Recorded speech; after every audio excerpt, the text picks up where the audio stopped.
আসসালামু আলাইকুম। উপন্যাস আমৃত্যু ভালোবাসি তোকে, পর্ব ৫৫। লেখনীতে সালমা চৌধুরী।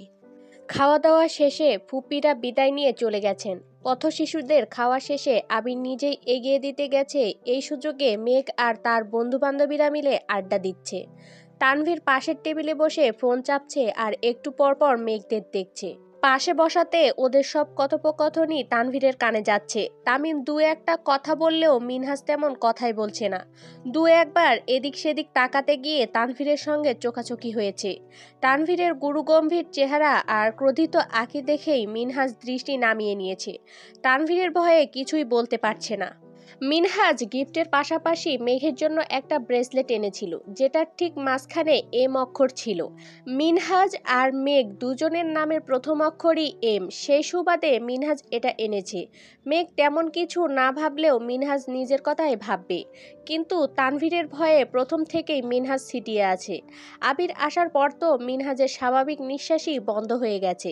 আবিরের দেয়া সুবৃহৎ সারপ্রাইজ, মেঘকে দেয়া ডায়মন্ডের আংটি, তানভীরের দেয়া গোল্ডের ব্রেসলেট, ফুপ্পিদের দেয়া দামি গিফটের ভিড়ে মিনহাজের গিফট কিছুই না। তানভীর কিছুক্ষণ পর নরম স্বরে বলল, তোমরা আর কি কি খাবে বলো, আনাচ্ছি। মিষ্টিরা সকলেই সমস্বরে বলল, কিছু লাগবে না ভাইয়া, অনেক ধন্যবাদ। তানভীর মৃদু হাসল, কিছুই বলল না। এই ফাঁকে বন্যাকে খানিক দেখে নিল। বন্যা আজ নেভি ব্লু রঙের একটা মোটামুটি গর্জিয়াস গাউন পরেছে, সাথে গর্জিয়াস গোল্ডেন হিজাব, ঠোঁটে কড়া লিপস্টিক, চোখে গাঢ় কাজল। বন্যা সচরাচর সাজে না, আজ বন্যার এত সাজ দেখে তানভীরের হৃদয়ে ভূমিকম্প শুরু হয়েছিল। বন্যা আসার পর থেকে তানভীর একটু পর পর আর চোখে বন্যাকেই দেখছিল। সবার সামনে সরাসরি তাকাতেও পারছিল না, আবার না তাকিয়ে থাকতেও পারছিল না। তানভীরের ভূকম্প এখন অনেকটাই কমে এসেছে, তবে মস্তিষ্কের প্রতিটা নিউরন জানান দিচ্ছে তাহার মোহমায়ায় জর্জরিত তানভীরের অন্তরতম অচল। তাহার দৃষ্টি শান্ত হৃদয়ে অশান্তির তোলপাড় চালাচ্ছে। তবুও তানভীর সবকিছু উপেক্ষা করে মায়াভরা সেই গভীর কুয়োতে ঝাঁপিয়ে পড়তে চায়, নিজেকে সংহার করতে চায়। কিছুক্ষণ পর আবির আসছে। রেস্টুরেন্টের বিল পরিশোধ করে মেঘদের কাছে এসে মিনহাজ আর তামিমের দিকে তাকিয়ে সচেতন কণ্ঠে শুধালো, তোমরা কি যেতে পারবে? তামিম উপর নিচ মাথা নেড়ে ভদ্রতার সহিত বলল, জি ভাইয়া, যেতে পারবো। আবির এবার মেঘের পানে তাকিয়ে স্বাভাবিক কণ্ঠে বলল, আড্ডা দেয়া শেষ হলে আসুন, যেতে হবে। আবিরের আপনি সম্বোধনে বন্যা কপাল কুঁচকালো। বন্যা যতবার আবিরকে দেখেছে ততবারই মেঘকে তুই বলে সম্বোধন করতে শুনেছে। আজ হঠাৎ আপনি বলছে। বন্যা ভুল শুনল কিনা তাই ভাবছে। মেঘ বান্ধবীদের থেকে বিদায় নিয়ে উঠল। তানভীর মেঘের গিফটগুলো নিয়ে সামনে এগিয়ে গেছে। তানভীরের কিছুটা পেছনেই আবির, আবিরের থেকে একটু দূরে মেঘ, মেঘের পেছনে বন্যারা, সবশেষে তামিম আর মিনহাজ। রেস্টুরেন্টের দরজার কাছাকাছি যেতেই মেঘের গাউন থেকে বের হওয়া সুতার সঙ্গে জুতার স্টোন আটকে গেছে। ড্রেসে টান পড়তেই মেঘের সম্পূর্ণ শরীর সামনের দিকে ঝুঁকে আসে, সেই সঙ্গে মুখ দিয়ে আকস্মাৎ বেরিয়ে আসে, উফ। শব্দটা আবিরের কানে পৌঁছানো মাত্রই আবির ঘুরে দীর্ঘ 2 কদম এগিয়ে এসে মেঘের 2 কাঁধে ধরে উদ্বিগ্ন কণ্ঠে প্রশ্ন করা শুরু করে, কি হয়েছে তোর, কোথায় ব্যথা পাইছিস? বন্যা, মিষ্টি, মিনহাজ সবাই একসঙ্গে স্তব্ধ হয়ে গেছে। মেঘের কি হয়েছে তা বুঝে ওঠার আগেই আবির মেঘকে ধরে ফেলেছে। আবির নিজেও বুঝতে পারেনি মেঘের কি হয়েছে। আবিরের চিন্তিত কণ্ঠের একের পর এক প্রশ্নের প্রত্যুত্তরে মেঘ ধীর কণ্ঠে বলল, মনে হয় সুতায় জুতা আটকেছে। এর মধ্যে বন্যা এগিয়ে এসে মেঘের হাত ধরল। আবির সঙ্গে সঙ্গে হাঁটু গেড়ে বসে পড়েছে। এক মুহূর্ত দেরি না করে জুতাসহ মেঘের পা আবিরের হাঁটুর উপর তুলে নিল। শরীরের ব্যালেন্স হারাতে নিলে মেঘ তাড়াতাড়ি আবিরের মাথায় হাত রাখে। পা উপরে উঠাতে মেঘও কিছুটা সোজা হয়ে দাঁড়িয়েছে। মিনহাজ, তামিম, মিষ্টি বিস্ময়কর দৃষ্টিতে আবিরের দিকে তাকিয়ে আছে। আবির সুস্থির হস্তে জুতা থেকে মেঘের ড্রেসের সুতা খুলে দিচ্ছে। তানভীরের এতক্ষণে পেছন ফিরে তাকিয়েছে। সহসা উচ্চস্বরে বলল, কি হয়েছে বনুর? আবির বসা অবস্থাতেই বলল, কিছু না, তুই যা। তানভীর কিছুক্ষণ দাঁড়িয়ে থেকে পরিস্থিতি স্বাভাবিক দেখে চলে গেছে। আবির মেঘের পা নামিয়ে দাঁড়িয়ে অত্যন্ত নমনীয় কণ্ঠে শুধালো, শুধু সুতায় আটকে ছিল নাকি পায়েও ব্যথা পেয়েছিস? মেঘ আস্তে করে বলল, পায়ে ব্যথা পাইনি। সত্যি তো? হ্যাঁ। আবির দাঁতে দাঁত চেপে অতি ধীর কণ্ঠে বলল, দেখে শুনে হাঁটবি তো নাকি? আর একটু হলেই মাথায় লাগতো। বন্যা অবাক চোখে আবিরকেই দেখছে। আবিরের হাঁটুতে ময়লা লেগে আছে, অথচ সেদিকে তার বিন্দুমাত্র মনোযোগ নেই। বন্যার সঙ্গে সঙ্গে মেঘও আশ্চর্য নয়নে আবিরকে দেখছে। এতগুলো চোখ অবাক দৃষ্টিতে আবিরকে দেখছে, তা বুঝতে পেরে আবির চোখ নামিয়ে মৃদুস্বরে বলল, হাঁটতে পারবি? পারবো। মেঘ আবারও ডাকলো, আবির ভাই। আপনার চুলগুলো এলোমেলো হয়ে গেছে। কোনো ব্যাপার না। মেঘের হাতের পার্স, ফোন, আবিরের দেয়া আংটির খালি বক্স আবির নিজের হাতে নিয়ে মোলায়েম কণ্ঠে বলল, ড্রেসটা একটু উঠিয়ে হাঁটিস। মেঘও আবিরের কথা মতো 2 হাতের ড্রেসটা হালকা উঠিয়ে পা বাড়ালো। আবির সামনের দিকে থাকা সত্ত্বেও দৃষ্টি তার পেছনে। মেঘের হাঁটতে সমস্যা হচ্ছে কিনা, জুতায় সুতা আটকাচ্ছে কিনা তাই দেখছে। আবির উদ্বিগ্ন কণ্ঠে আবারও শুধালো, ব্যথা পাচ্ছিস না তো? মেঘ এপাশ ওপাশ মাথা নেড়ে বলল, না। বন্যা প্রখর নেত্রে আবিরকে পরখ করছে। তামিম মিনহাজকে উদ্দেশ্য করে বিড়বিড় করে বলল, কিছু কি বুঝতে পারছিস? মিনহাজ চোখের ইশারায় প্রশ্ন করল, কি? মেঘের যে কোনো সমস্যায় এগিয়ে যাওয়ার কথা তোর, অথচ তুই বোঝার আগেই আরেকজন দায়িত্ব পালন করে ফেলছে। মিনহাজ তামিমের দিকে তাকিয়ে ভ্রু গোটালো। তামিমের কথাটা তার ভালো লাগেনি, তাই বোঝালো। নিচে আসতেই আবির স্বাভাবিক কণ্ঠে বলল, তুই দাঁড়া এখানে, আমি বাইকটা নিয়ে আসি। আবির যেতেই বন্যা মেঘের কাছাকাছি এসে উত্তেজিত কণ্ঠে বলল, বেবি, আই অ্যাম শকড। মেঘ চোখ ঘুরিয়ে বন্যার দিকে তাকিয়েই লাজুক হাসল। বন্যা পুনরায় বলল, আমার কিন্তু আবির ভাইয়ের ওপর সন্দেহ হচ্ছে। তোর হচ্ছে না? মেঘ মুচকি হেসে বলল, সন্দেহ আমি বেশ কিছুদিন যাবতই করছি, কিন্তু কিছু বুঝতে পারছি না, কারণ ওনার আচরণ কেমন জানি একদম অদ্ভুত। এই যে দেখলি এত যত্ন নিচ্ছে, একটু পরেই দেখা যাবে রাগে যাতা বলছে। বন্যার উত্তেজিত চেহারায় চিন্তার ছাপ পড়ে গেছে। চিন্তিত কণ্ঠে বলল, থাক, এত ভাবিস না। দোয়া করি উনি অদ্ভুত হলেও বহুরূপী যেন না হয়। মেঘ ভ্রু কুঁচকে বন্যার দিকে তাকিয়ে প্রশ্ন করল, বহুরূপী মানে? মানে বুঝতে হবে না বেবি। আমি চাই তোর ওনার মনে তুই না থাকলেও অন্য নারীর অস্তিত্ব যেন না থাকে। মেঘ ঠোঁট বেঁকিয়ে ভেঙচি কেটে বলল, অন্য নারীর অস্তিত্ব থাকলেও আমি চিরতরে সেই অস্তিত্ব মুছে দিব। উনি আমার মানে আমারই। উনি আমার প্রথম এবং একমাত্র ভালোবাসা। ওনাকে এত সহজে ছাড়ছি না। বাস্তব জীবনে ওনাকে না পেলে মরে পেতনি হয়ে ওনাকে মেরে ফেলবো। তারপর ভূত আর পেতনি মিলে সংসার করব। তবুও ওনাকেই আমার লাগবে। বন্যা হাসতে হাসতে বলল, তোদের সংসারে আমায় দাওয়াত দিবি না? কেন দিব না? তুই আমার একমাত্র বেষ্টু বলে কথা। তোকেও মেরে আমাদের কাছে নিয়ে যাব, চিন্তা করিস না। বন্যা মেঘের বাহুতে আস্তে করে থাপ্পড় মেরে বলল, পাগলি একটা। মেঘ হঠাৎই বন্যার দিকে কেমন করে তাকালো। বন্যা আস্তে করে বলল, কি হইছে? আবির ভাই আমার প্রেমে পাগল হবে কবে? কেন? আমি তো অলরেডি পাগল হয়ে গেছি। আবির ভাই পাগল হলেই পাবনা গিয়ে সংসারটা শুরু করব। বন্যা হাসতে হাসতে ক্লান্ত হয়ে পড়েছে।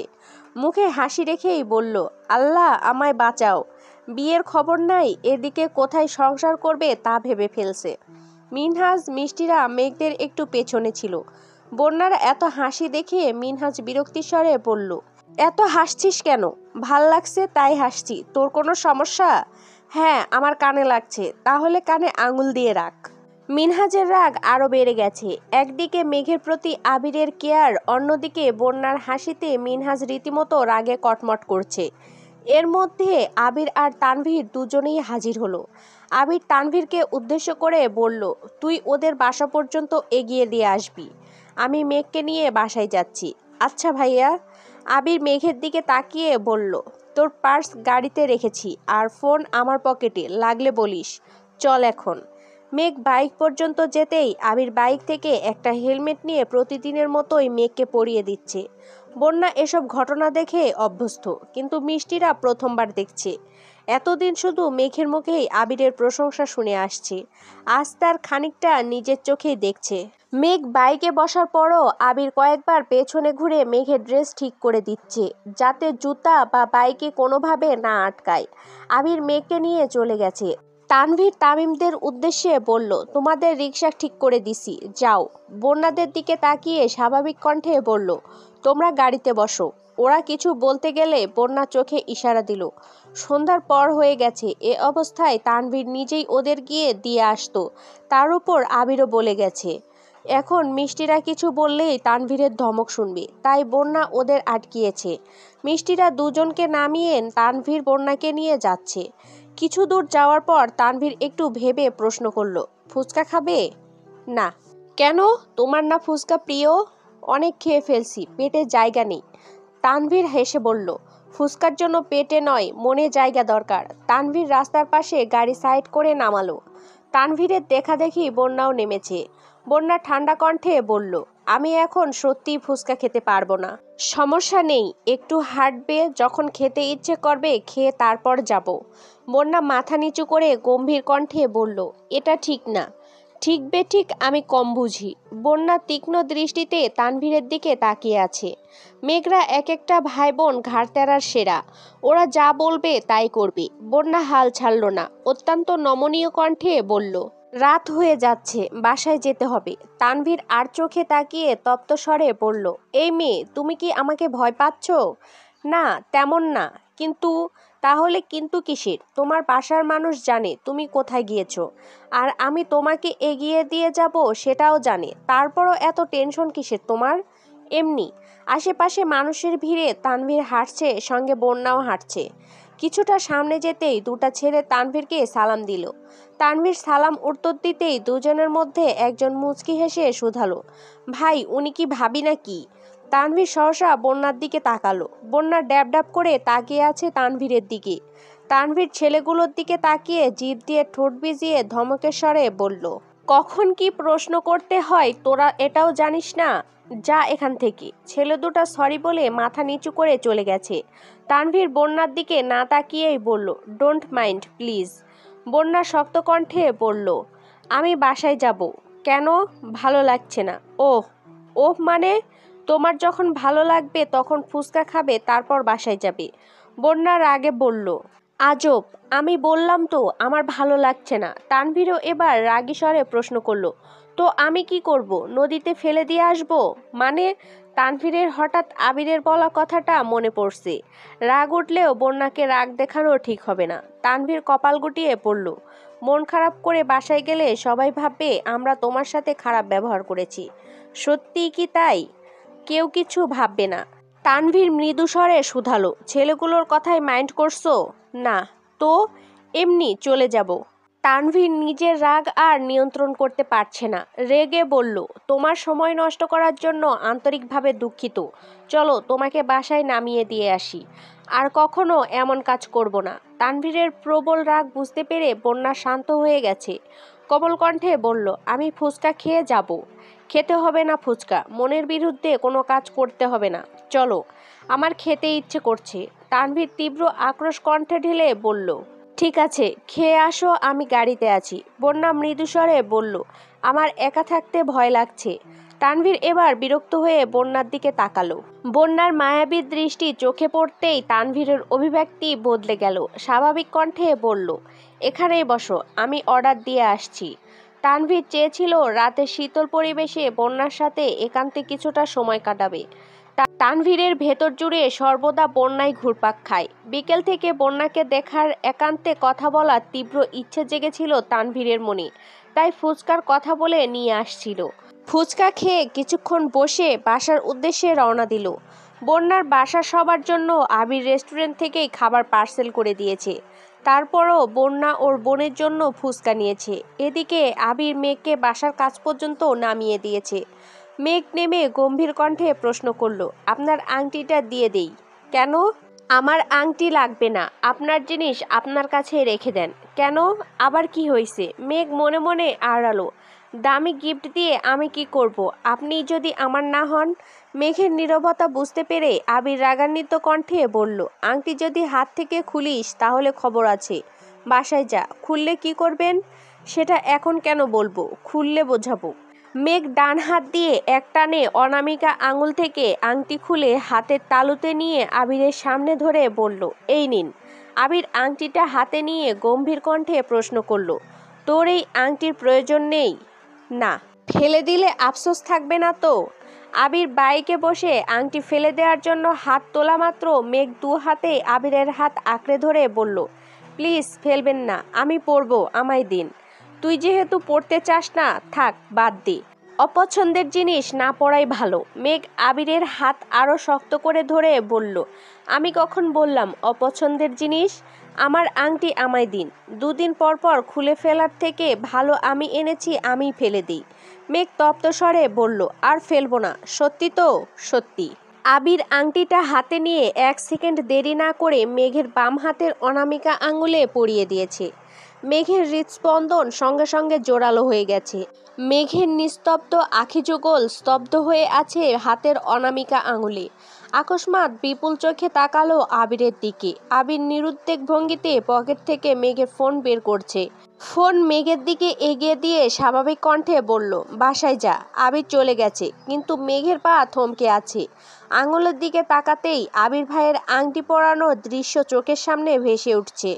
আর প্রতিবারই গা শিউরে উঠছে। রেস্টুরেন্টে ডায়মন্ডের আংটি দেখে এক মুহূর্তের জন্য মেঘের মনে অদম্য ইচ্ছে জেগেছিল আবির ভাইয়ের হাত থেকে আংটিটা পরবে। কিন্তু ফুপ্পিরা, তানভীর ভাইয়া, বন্যারা সবার সামনে নিজের ম্যাচিউরিটির প্রমাণ দিতেই আংটিটা পরে নিয়েছিল। অথচ মেঘের সুপ্ত ইচ্ছে কোনো না কোনোভাবে পূরণ হয়েই গেছে। এদিকে রুমে ঢুকেই মিনহাজ লম্বা হয়ে বিছানায় শুয়ে পড়েছে। তামিম হাত মুখ ধুয়ে রুমে এসে মিনহাজের এ অবস্থা দেখে প্রশ্ন করে, কিরে, তোর আবার কি হয়েছে? ভালো লাগছে না? ভালো না লাগাটাই স্বাভাবিক। মিনহাজ রাগান্বিত দৃষ্টিতে তামিমের দিকে তাকিয়ে আছে। তামিম কিছুক্ষণ নীরব থেকে আবারও বলল, আমার সাথে রাগ দেখালে কি হবে? তুই নিজেই সব দেখে আসছিস। মেঘ যদি রাজকুমারী হয় তাহলে মেঘের আবির ভাই রাজকুমার। ওদের ব্যাপার স্যাপারই আলাদা লেভেলের। মেঘ আমাদের সাথে সিম্পলভাবে মিশে বলে এই না তারা আমাদের মতো সাধারণ। আজ তানভীর ভাইয়া আর আবির ভাইয়া ইনডাইরেক্টলি তাদের অবস্থান বুঝিয়ে দিয়েছেন। সম্পূর্ণ রেস্টুরেন্ট বুকিং করে আনলিমিটেড খাবার, ডায়মন্ড, গোল্ডের গিফটের ভিড়ে তোর আমার অবস্থান ঠিক কোথায় বুঝতে পারছিস? মিনহাজ চোখ নামিয়ে ধীর কণ্ঠে বলল, আমি মেঘকে পছন্দ করি। তুই পছন্দ করিস, কিন্তু আমার মনে হয়েছে আবির ভাইয়া মেঘকে ভালোবাসে। মেঘের প্রতি ওনার কনসার্ন দেখছিস? মেঘ উফ করতে দেরি হয়েছে, কিন্তু ওনার অ্যাকশন নিতে দেরি হয়নি। তাছাড়া খাওয়ার সময় দেখছিলি মেঘকে নিজের হাতে খাবার পরিবেশন করে দিচ্ছিল। তাছাড়া মেঘ চাওয়ার আগেই সব হাজির। ওদের সাথে আমরা নিজেদের ভাবতেই পারবো না। বন্যা মধ্যবিত্ত ঘরের মেয়ে হয়েই আমায় রিজেক্ট করতে একবার ভাবেনি, আর তুই মেঘকে নিয়ে ভাবছিস? তোর কপালে শনি আছে। শনি থাকলেও আমি এর শেষ দেখে ছাড়বো। শালা, নিজেও মরবি, আমাকেও মারবি। আজ মেঘ ভার্সিটিতে আসার পর থেকে মিষ্টিরা মেঘকে রাগাচ্ছে। মিষ্টি আবির ভাইয়ের লুক আর ব্যবহারের ওপর ক্রাশ খাইছে। এ কথা বলা মাত্র মেঘ তেলে বেগুনে জ্বলে উঠেছে। মিনহাজও সেই সঙ্গে বলছে, মিষ্টি, তোর পছন্দ হলে প্রেম করতে পারিস। মেঘ রাগে গজগজ করতে করতে বলল, তোর মাথাটা আগে ফাটিয়ে তারপর মিষ্টির মাথা ফাটাবো বলে দিলাম। মিনহাজ হেসে বলল, বললেই হলো, তুই বারণ করার কে? মিষ্টি, তুই এগিয়ে যা, আমি তোর পাশে আছি। মেঘ মিষ্টির হাত থেকে মিষ্টির সানগ্লাসটা একটানে নিয়ে নিজের চোখে দিয়ে গলা খাকারি দিয়ে ভাব নিয়ে বলল, আমি কিন্তু আবির ভাইয়ের হবু বউ। মানে? আবির ভাই আমায় আংটি পরিয়ে দিয়েছেন, তাহলে আমি কি ওনার হবু বউ হব না? মিনহাজ কপাল কুঁচকে তাকিয়ে আছে। তামিম হাসতে হাসতে বলল, নিশ্চিত রাতে স্বপ্ন দেখছিস। কাল আমাদের সামনে নিজের হাতে নিজে আংটি পরলি, এখন আসছিস ভাব নিতে? মেঘ ঠান্ডা কণ্ঠে বলল, ভাব কেন নেব? উনি বাসার সামনে গিয়ে আংটি নিজের হাতে পরিয়ে দিয়েছেন। ওরা কেউই বিশ্বাস করছে না। বন্যা মেঘের ভাবভঙ্গি দেখে আস্তে করে বলল, সত্যি পড়াইছেন? মেঘ উচ্চস্বরে চেঁচিয়ে বলল, 100% সত্যি। মিনহাজ বিরক্তির স্বরে বলল, কোন হাতে পড়াইছেন? মেঘ স্বাভাবিক কণ্ঠে বলল, বাম হাতে। মিনহাজ মাথা নিচু করে মাটির দিকে কিছুক্ষণ তাকিয়ে থেকে হঠাৎ হাসতে হাসতে বলল, বাম হাতে আংটি পরালে বিয়ে হয় না। মেঘ ভেংচি কেটে বলল, আমায় এত কিছু বোঝাতে হবে না। বিয়ে হয়েছে মানে হয়েছে, তোদের মানতে হবে না, আমি মানলেই হলো। তামিম বিড়বিড় করে বলল, তোর মাথা পুড়ে গেছে। মেঘদের দিনকাল ভালোই যাচ্ছে, কিন্তু আবিরের ক্রোধ কোনো কমেই কমছে না। আশেপাশে সব খোঁজ নিয়েছে, মেঘকে পার্সেলটা কে দিয়েছিল তার কোনো খবর পাচ্ছে না। শুক্রবার সন্ধ্যার পর আবির ছাদের সোফায় হেলান দিয়ে বসেছিল। তানভীর আবিরকে সারা বাড়ি খুঁজে অবশেষে ছাদে আসছে। আবিরের রাগান্বিত মুখবিবর দেখে মোলায়েম কণ্ঠে শুধালো, কি হয়েছে ভাইয়া, আজ আড্ডা দিতে যাওনি? না, ভালো লাগছে না। কেন ভাইয়া? আবির ভারী কণ্ঠে বলল, ওরে পার্সেলটা কে পাঠাইছে এখনো জানতে পারলাম না। তোর বোনকে যতবার জিজ্ঞেস করি ও কেমন যেন উল্টাপাল্টা উত্তর দেয়। ভালো লাগছে না আমার। তানভীর এক পা করে পেছাতে লাগলো। তানভীরের ভাব দেখে আবির থমথমে কণ্ঠে প্রশ্ন করে, তোর আবার কি হয়েছে? তানভীর আবিরের থেকে ৮-১০ হাত দূরে গিয়ে দীর্ঘশ্বাস ছেড়ে বলল, আসলে পার্সেলটা আমি পাঠাইছিলাম। কি? বলে আবির দাঁড়াতেই তানভীর দৌড়াতে শুরু করে। তানভীরের পেছনে আবিরও ছুটছে। তানভীর দৌড়াতে দৌড়াতে নিচে আসছে। এদিকে সোফায় বাড়ির মহিলারা সহ মেঘ, মিম আদি বসেছিল। তানভীরকে দৌড়ে নামতে দেখে সবাই আতঙ্কিত হয়ে গেছে। তানভীরের পেছনে আবিরকে দেখে সহসা বসা থেকে দাঁড়িয়ে পড়েছে। তানভীর সোজা মেন গেট পর্যন্ত চলে গেছে। দরজা খোলার চেষ্টা করছে, যেন বাসা থেকে বেরিয়ে যেতে পারে, কিন্তু দরজা খোলার আগে আবির চলে আসছে। আবির তানভীরের পিঠে ২-৩টা থাপ্পড় মেরেছে। তানভীর সঙ্গে সঙ্গে বসে পড়েছে। যতটা ব্যথা পেয়েছে তার থেকেও বেশি চিৎকার করছে, আল্লাহ, আমি শেষ। হালিমা খান, মালিহা খান দুজনেই ছুটে এসে উত্তেজিত কণ্ঠে শুধান, এই কি হয়েছে তোদের? তানভীরকে মারতেছিস কেন? মেঘ, মিমরাও ছুটে আসছে। মেঘ গম্ভীর কণ্ঠে বলল, ভাইয়াকে এভাবে মারছেন কেন? ব্যথা পাচ্ছে না? আবির ঠাট্টা স্বরে বলল, আহা গো, আসছে তাহার দরদি বোন। তোর ভাই যে অপরাধ করছে তার জন্য ওরে সারাদিন পেটানো দরকার। কি করছে তোদের বলা যাবে না। হালিমা খান করুণ কণ্ঠে বললেন, তানভীর কি করছে? খুব বড় অপরাধ করে ফেলছে। মামুনির করুণ স্বর শুনে আবির তানভীরকে ছেড়ে দিয়ে গম্ভীর কণ্ঠে বলল, তোমাদের কাছে কিছুই না, কিন্তু আমার কাছে অনেক কিছু। হালিমা খান তানভীরকে উদ্দেশ্য করে বললেন, কিরে, কি করছিস তুই?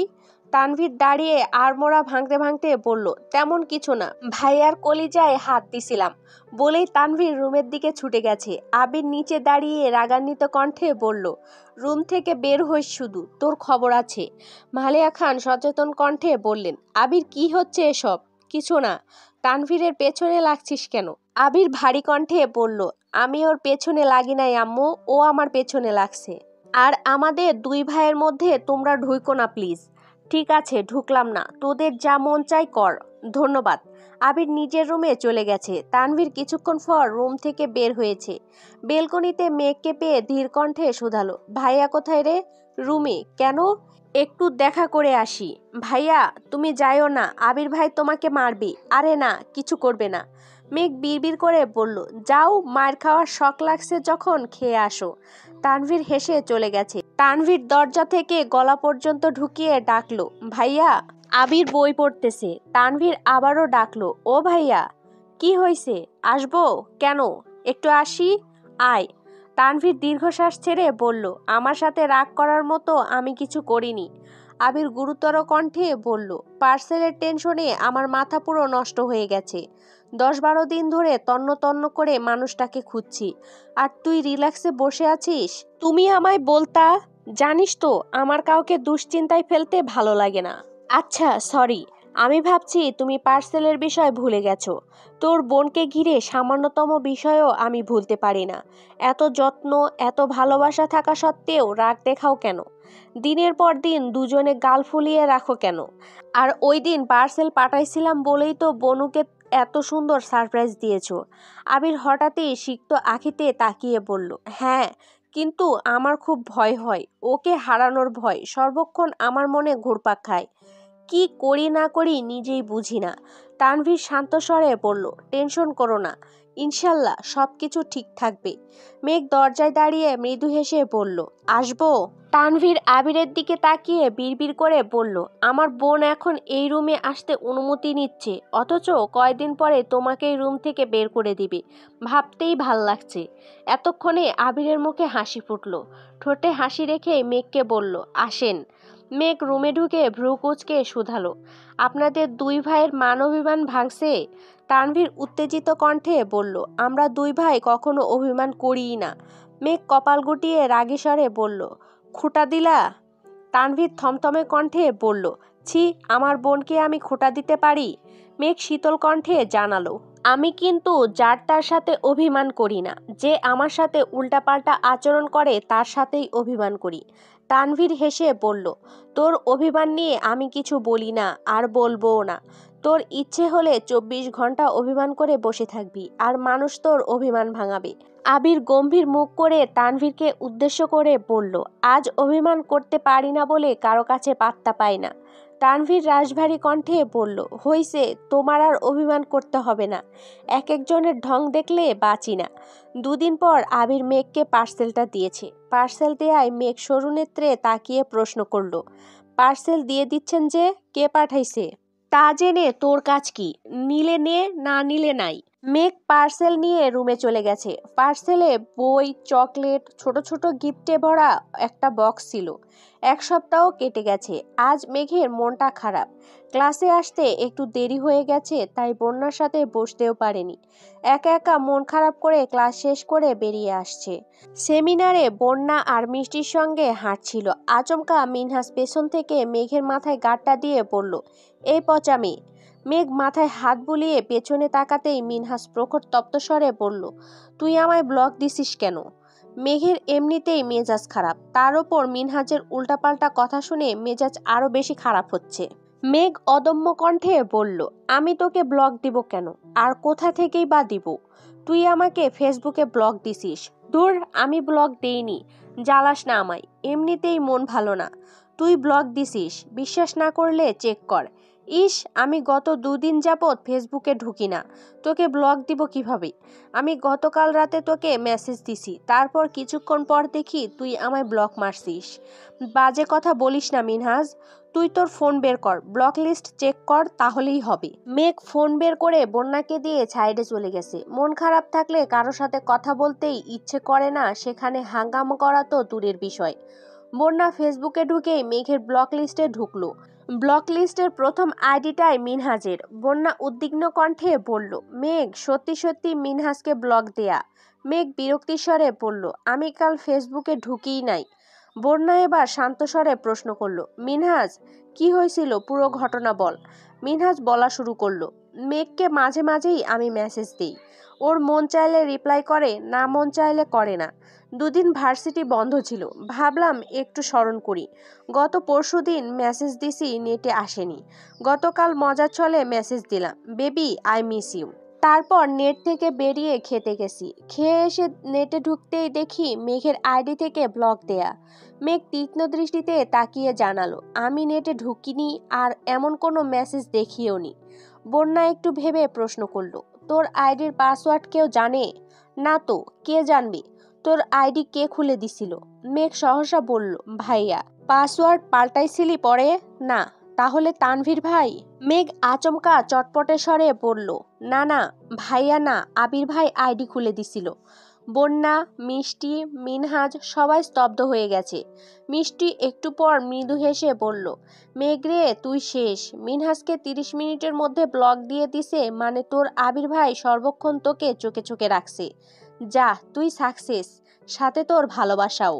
মিষ্টির কথা শুনে মেঘের চোখের তারাগুলো ঝলমল করছে। চোখের সামনে আবিরের হাস্যোজ্জ্বল চেহারা ভেসে উঠছে। অমনি মেঘ চোখ বন্ধ করে ফেলেছে। চোখ বন্ধ করা মাত্র আবিরের ধারালো ছুরির ন্যায় দৃষ্টি চোখে লাগলো। বক্ষপিঞ্জরে আবদ্ধ হৃৎপিণ্ডটা ছুটে পালাতে চাচ্ছে। সহসা অনুভব হলো উষ্ণ হাওয়া মেঘের কানের লতি ছুঁয়ে গেছে। মেঘের লুকোনো অনুভূতিগুলো আজ আকাশে ডানা মেলে উড়তে চাচ্ছে। আনন্দ সাথে লজ্জায় মেঘের চোখ মুখ লাল হয়ে গেছে। বন্যা সুনিপুণ নজরে খেয়াল করলো তা। বন্যার ঠোঁটে সহসা হাসি ফুটল। হাসি মুখে মেঘকে উদ্দেশ্য করে বলল, কেউ আবির ভাইকে খবর দে, বান্ধবী আমার নববধূর মতো লজ্জায় নুইয়ে পড়ছে।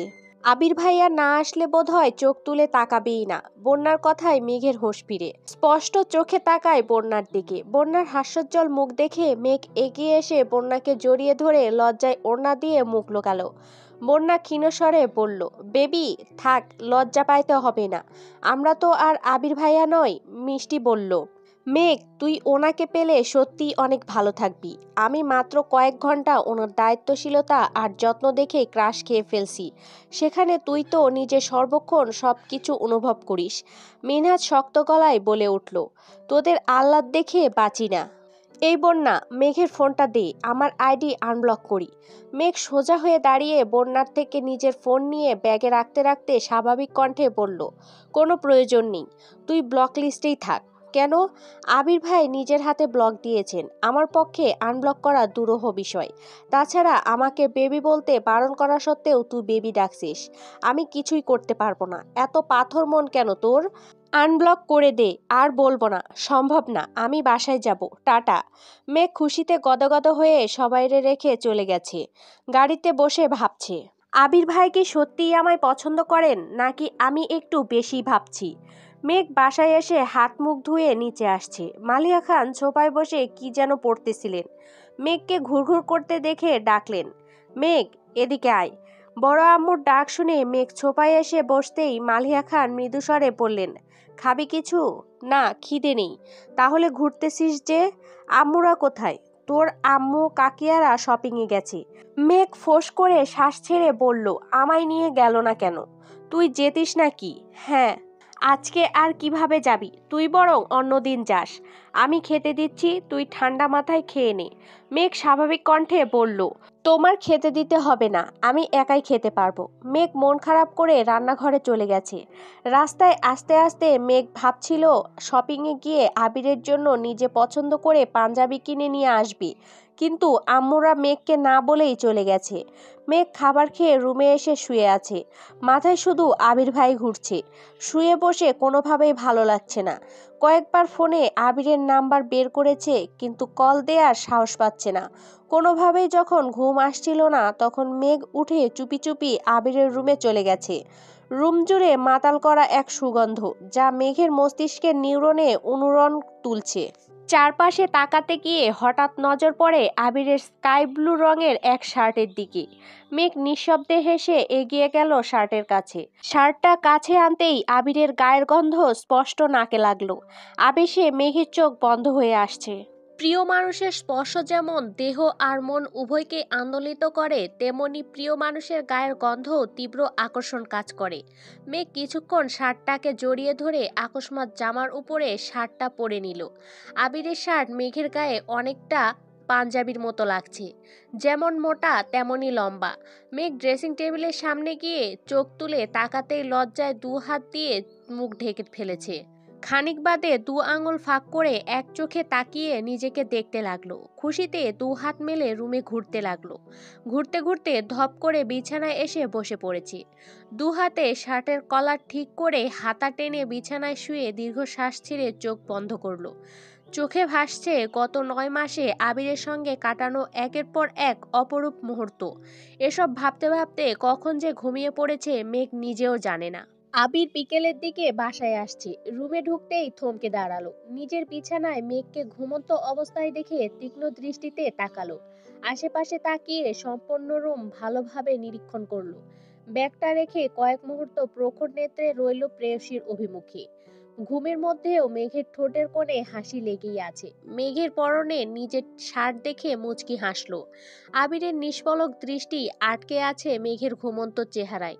আনমনে অনেক কিছু ভেবে নিয়েছে। মেঘকে ডাকার জন্য একবার এগিয়ে গেল, কিন্তু মেঘের গভীর ঘুম দেখে ডাকতে ইচ্ছে করেনি। তাই শাওয়ার নিতে ওয়াশরুমে গেছে। শাওয়ার নিয়ে বেরিয়েও দেখলো মেঘ ঘুমে নিমগ্ন হয়ে আছে। কি করবে কিছুই বুঝতে পারছে না। মনের ভেতর অস্থিরতা, মস্তিষ্কে বিচরণ করছে নানান রং বেরঙের নিষিদ্ধ প্রেমানুভূতি। ইচ্ছে করছে প্রেয়সীর চাঁদের ন্যায় মুখ বিবরে ভালোবাসার পরশ এঁকে দিতে, কিন্তু কিভাবে সম্ভব?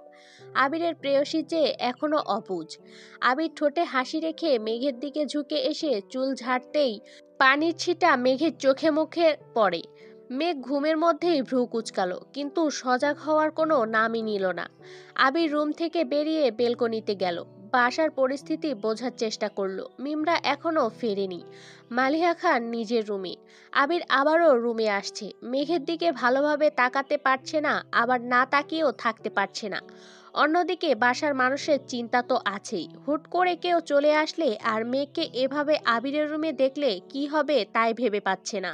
বাধ্য হয়ে শেষ পর্যন্ত মেঘের মাথার কাছে বসে মেঘের চুলে আলতোভাবে হাত বুলিয়ে মোলায়েম কণ্ঠে ডাকলো, মেঘ। মেঘ ঘুমে বিভোর হয়ে আছে। আবির পুনরায় ডাকলো, মেঘ। মেঘ ঘুমের মধ্যেই বলল, ওঠ। মেঘ এবার ঠাস করে চোখ মেলল। আবিরের চোখে চোখ পড়তেই আশেপাশে চোখ ঘোরালো। এটা আবিরের রুম বুঝতে পেরেই তাড়াহুড়ো করে উঠে বসলো। আবির ভাইয়ের বিছানায় ঘুমিয়ে পড়েছিল ভেবেই লজ্জায় মেঘ চোখ তুলে তাকাতে পারছে না। মেঘের আকাশচুম্বী লজ্জা দেখে আবির থমথমে কণ্ঠে বিড়বিড় করলো, রাগ উঠলে এই লজ্জা কোথায় হারায় যায়। মেঘ উঠে চলে যেতে নিলে আবির মেঘের বাহু চেপে ধরে। সদ্য ঘুম ভাঙায় মেঘ কথাও বলতে পারছে না। আবির দাঁড়িয়ে মেঘের কাছে এগিয়ে এসে শুধালো, এসবের মানে কি? মেঘ আবিরের দৃষ্টি খেয়াল করেনি, নিচে তাকাতেই রীতিমতো কেঁপে উঠল। পরনে আবিরের শার্ট দেখে মেঘের শরীর ঘামতে শুরু করেছে। ভয় আর লজ্জায় মেঘ আড়ষ্ট হয়ে যাচ্ছে। চিবুক নামিয়েছে গলায়। কিছু বলার ভাষা নেই। মেঘের অস্বাভাবিকতা বুঝতে পেরে আবির মেঘকে ছেড়ে দিয়েছে। মেঘ সঙ্গে সঙ্গে দরজার দিকে ছুটল। বেলকনিতে গিয়ে শার্ট খুলে পুনরায় আবিরের রুমের দরজা পর্যন্ত এসে শার্ট বিছানার দিকে ছুঁড়ে ফেলে নিজের রুমে চলে গেছে। আবির ঠোঁটে হাসি রেখে দরজার দিকে তাকিয়ে রইল। কিছুক্ষণ পরেই মিমরা শপিং করে বাসায় আসছে। এসেই মেঘকে ডাক শুরু করলো। মেঘের জন্য জুতা, থ্রি পিস আরও অন্যান্য প্রয়োজনীয় জিনিস নিয়ে আসছে। মেঘ শপিং খুলে দেখছে। একটা শপিং দেখেই বলল, ওইটাতে কি আছে আম্মু? হালিমা খান শপিং ব্যাগটা মেঘের দিকে এগিয়ে দিয়ে বলল, আবির আর তানভীরের জন্য শার্ট আছে এটাতে। মেঘ গম্ভীর গলায় বলে, পাঞ্জাবি আনোনি? পাঞ্জাবি তেমন ভালো লাগে নাই, তাই আনিনি। ওহ। হালিমা খান আদিকে পাঠালেন আবিরকে ডাকার জন্য। আবির নিচে আসতেই মেঘ লজ্জায় মিমের পেছনে গিয়ে লুকিয়ে পড়েছে। আকলিমা খান আবিরকে দুইটা শার্ট দিয়ে বলল, দেখো পছন্দ হয় কিনা। আবির দাঁত বের করে হাসলো। তারপর স্বাভাবিক কণ্ঠে বলল, তোমাদের পছন্দকে আমি কখনো খারাপ বলছি? তা বলনি, কিন্তু খুব ভালো লাগছে সেটাও কখনো বলো না। তুমি এত বছর বাইরে ছিলে, তোমার পছন্দ অপছন্দ সম্পর্কে তেমন ধারণা নেই, তাই একটু চিন্তায় থাকি। আবির হেসে বলল, তোমরা মাঝে মাঝে এমনভাবে কথা বলো যেন আমি ভিন্ন গ্রহে ছিলাম, নতুন নতুন পৃথিবীতে পা রাখছি। আবিরের কথা শুনে সবাই একসঙ্গে হেসে উঠল।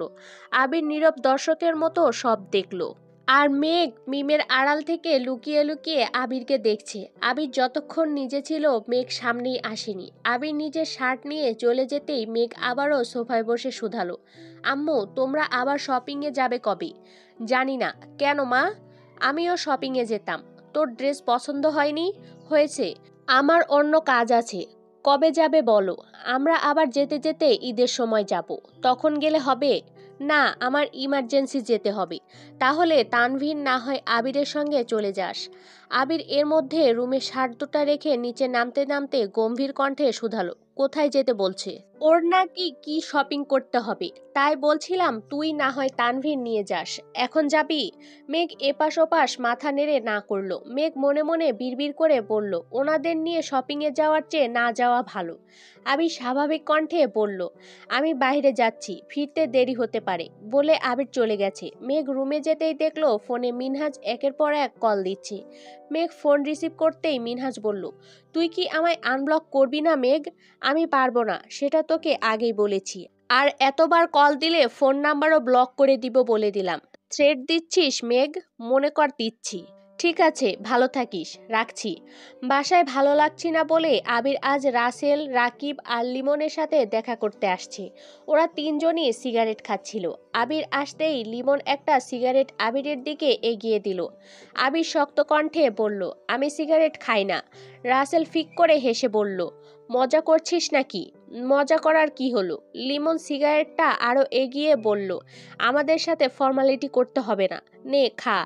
আমি সত্যিই খাই না। কবে থেকে? অনেক দিন থেকে। ছাড়লি কেন? আমার কাদম্বিনী চায় না আমি সিগারেট খাই। রাকিব এবার উদ্বিগ্ন কণ্ঠে বলল, তুই যেন কার জন্য সিগারেট খাওয়া শুরু করছিলি? যার জন্য ধরেছিলাম তার জন্যই ছেড়েছি। সমস্যা আছে কোনো? না, একদমই না। রাকিব শুধালো, বাসার সবাই কেমন আছেন? আলহামদুলিল্লাহ ভালো। রাসেল গলা উঁচু করে বলল, আঙ্কেল ঠিক আছেন? আলহামদুলিল্লাহ। লিমন কাঁপা কাঁপা কণ্ঠে বলল, তোর এত পরিবর্তনের রহস্য কি? আবির গম্ভীর গলায় বলল, বাবা মায়ের একমাত্র ছেলে হলে এসব পরিবর্তন নিজে থেকে চলে আসে। চোখের সামনে আব্বু আম্মুর অসুস্থতা, বুকের ভেতর প্রেয়সীর গভীর অনুরক্তি সব আড়াল করতে নিজের সঙ্গে প্রতিনিয়ত লড়াই করতে হয়, এই আর কি। রাসেল শীতল কণ্ঠে বলল, মেঘের কথা বাসায় জানাবি না? কিভাবে জানাবো? আব্বু হার্ট অ্যাটাকের হাত থেকে কোনো রকমে বেঁচে ফিরেছেন। এ অবস্থায় আব্বুকে প্রেশার দেওয়ার মতো পরিস্থিতি কোনোভাবেই তৈরি করা যাবে না। আর আমার শ্বশুর যে মানুষ, আমার মুখে নিজের মেয়ের নাম শুনলেই আগুনে ঘি ঢালার মতো চেতবেন। আবির পুনরায় নিরুদ্বেগ কণ্ঠে পড়ল, আজ একমাত্র ছেলে না হইতাম আর একটা ভাই থাকতো, তাহলে আমাকে কখনো কোনো কাজে পিছপা হতে হতো না। রাগীব করুণ স্বরে শুধালো, ফুপ্পির বিষয়ে বাসায় কোনো সিদ্ধান্ত হয়নি? আবির বিরক্তি নিয়ে বলল, এখনো কিছুই হচ্ছে না। আমি আব্বু চাচুকে ইনডাইরেক্টলি বলেছি, কিন্তু তাদের দিক থেকে তেমন রেসপন্স পাচ্ছি না। কি ভাবছিস? কিভাবে কি করবি? আমি জানি না। আবির অনেক রাত পর্যন্ত আড্ডা দিয়ে বাসায় আসছে। মেঘ বেলকনিতে দাঁড়িয়ে বরাবরের মতো আবিরের জন্য অপেক্ষা করছিল। আবির বাসায় ঢুকতেই দেখল আলী আহমেদ খান সোফায় বসেছিলেন। আবিরকে আসতে দেখে শক্ত কণ্ঠে বললেন, তোমার সাথে একটু দরকার আছে। আবির সহসা দাঁড়িয়ে পড়েছে, স্বাভাবিক কণ্ঠে বলল, জি বলুন। তোমার ফুপ্পির বিষয়ে কিছু ভেবেছো? মুখে হাসি নিয়ে আবির বলল, আমি কি ভাববো? তোমার ফুপ্পির বিষয়ে তুমি ভাববে না? এ বাড়ির বড় ছেলে হিসেবে তোমার তো কিছু দায়িত্ব আছে। আবির মলিন হেসে বলল, আপনারা যা সিদ্ধান্ত নেবেন তাই হবে। আলী আহমেদ খান শান্ত স্বরে বললেন, ঠিক আছে, রুমে যাও তুমি। আজ মেঘ ভার্সিটিতে আসতেই মিষ্টি উত্তেজিত কণ্ঠে বলল, কিরে মেঘ, আবির ভাইয়ের সঙ্গে কথা হলো? কি কথা বলল? মিনহাজকে ব্লক করার কারণ জিজ্ঞেস করিসনি? মেঘ আমতা আমতা করে বলল, এত সাহস আমার নেই। সাহস না দেখালে কিছু জানতেও পারবি না। মেঘের হঠাৎ ধীর কণ্ঠে প্রশ্ন করল, উনি আমায় ভালো না বাসলে কি করব? তামিম হেসে বলল, ওনাকে ভুলে যাবি। মেঘ ভ্রু কুঁচকে কঠিন স্বরে বলল, তোরে ভুলে যাব, দূর হ হারামি। মিনহাজ অভিভূতের ন্যায় নিষ্পলক মেঘের দিকে কিছুক্ষণ তাকিয়ে থেকে বলল, তোরা অনুমতি দিলে আমি একটা প্ল্যান দিতে পারি। বন্যা শক্ত কণ্ঠে বলল, কিসের প্ল্যান? মিনহাজ ধীর স্থির কণ্ঠে সবটা প্ল্যান বলেছে। মিষ্টিরা বলার সঙ্গে সঙ্গে রাজি হয়ে গেছে। মিষ্টিদের উত্তেজনা দেখে মেঘও মোটামুটি রাজি হয়েছে, কিন্তু বন্যা কোনোভাবেই রাজি হচ্ছে না। মেঘকে বোঝানোর চেষ্টা করছে, কিন্তু মিষ্টি, মিনহাজ আর তামিমের কথা শুনতে শুনতে বন্যার কথা মেঘ পাত্তাই দিচ্ছে না। রাতে খাবার টেবিলে বড়দের খাওয়া শেষ। আবির, তানভীর, মিম, মেঘ বসে খাবার খাচ্ছিল। তানভীর উঠে যেতেই মেঘ মিমকে উদ্দেশ্য করে বলল, মিম, তোর সাথে আমার অনেক কথা আছে। কি কথা আপু? মেঘ বিড়বিড় করে বলল, আমার ভার্সিটির ফ্রেন্ডদের কথা বলছিলাম না তোকে? হ্যাঁ, এখন কি হয়েছে? আবির দীর্ঘ মনোযোগ দিয়ে মেঘের কথা শুনছে। মেঘ ঢোক গিলে ধীর কণ্ঠে বলল, আমার এক ফ্রেন্ড মনে হয় আমাকে পছন্দ করে।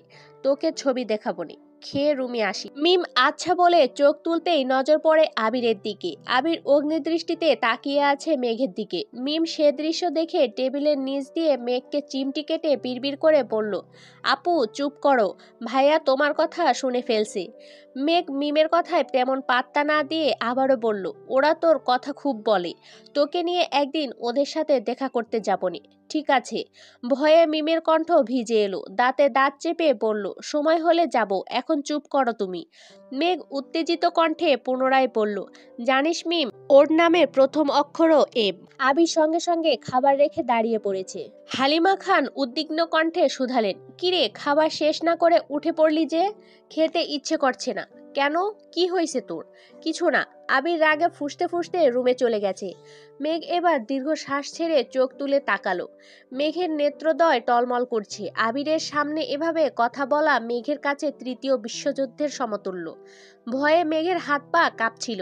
নিজ দিকে তাকিয়ে কোনো রকমে কথাগুলো বলেছে মেঘ।